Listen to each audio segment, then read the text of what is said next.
The morning air carried a heaviness that didn't belong to a child. 9-year-old Mara Lee stood in front of the cracked mirror in her small, dimly lit bedroom, tracing the purple bruise spreading across her left eye. It wasn't the first time she'd seen it, the mark of someone else's anger, but it felt different today.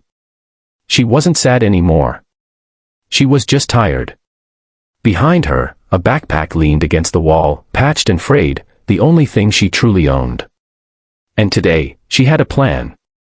She wasn't going to cry at school again. She wasn't going to pretend she tripped. She was going to find help, real help. If you believe in kindness, second chances, and standing up for those who can't fight back, please take a moment to like, comment, share, and subscribe to Kindness Corner.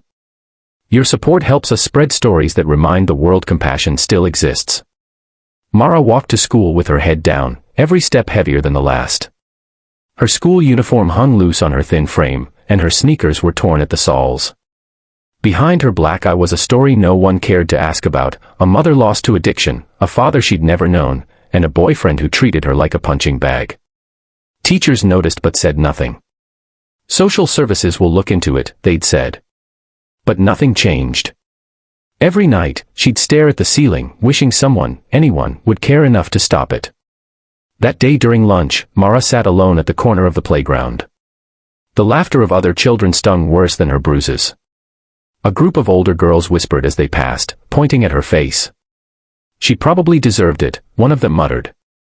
Mara pressed her sleeve against her eye and pretended she didn't hear. That's when a low rumble broke through the distant hum of the town, the sound of motorcycles echoing from the road beyond the schoolyard fence. She lifted her head, her eyes narrowing at the sight of a line of chrome and black leather rolling past. They were loud, unapologetic, and unafraid, everything she wasn't. Later that afternoon, when school let out, Mara walked past the same road. The motorcycles were parked outside a small diner, a local stop for bikers passing through. She hesitated at the corner, her heart racing. She didn't know what she was doing, only that something inside her pushed her forward. The bell above the diner door jingled as she stepped in, the smell of oil, coffee, and smoke filling the air. Heads turned. 20 or so men in leather vests glanced up, tattoos winding down their arms, patches that read Hell's Angels stitched in red. For a moment, silence. Then one of them, a large man with graying hair and kind eyes, spoke. "Hey, sweetheart, you lost." Mara didn't answer. She stood trembling, clutching her backpack straps. Then, in a voice so small it almost broke, she said, "Can one of you be my dad? Please." The diner went quiet. A few of the bikers exchanged looks, some confused, some shocked. The old man set his coffee down and knelt beside her. That's when he noticed the bruise. His expression changed. "Who did this to you?" he asked softly. Mara's lips quivered, but she didn't speak. She didn't have to. The silence told them everything. Within minutes, they had her sitting at a booth, wrapped in a blanket one of them found in a saddlebag. She told them bits and pieces, her mother's boyfriend, the yelling, the beatings, how no one at school ever believed her. They listened, all 27 of them, their tough exteriors softening with each word. They weren't saints. They'd all made mistakes. But none of them could stomach the thought of a child growing up believing she was alone. That night, they didn't ride off. They called child protection, filed a report, and ensured Mara wouldn't go back to that house. The next morning, word had spread, a little girl had walked into a biker diner and changed 27 hardened men. But what no one expected came the next day. At 8:15 a.m., as students filed into East Hollow Elementary, the distant roar of engines rolled over the quiet street. Teachers peered out the windows, parents gasped, and children pressed their faces against the glass. One by one, 27 Hell's Angels pulled up to the school gates, their jackets gleaming in the sun. The leader, the same man from the diner, stepped forward, holding Mara's backpack. When she saw them through the classroom window, she froze.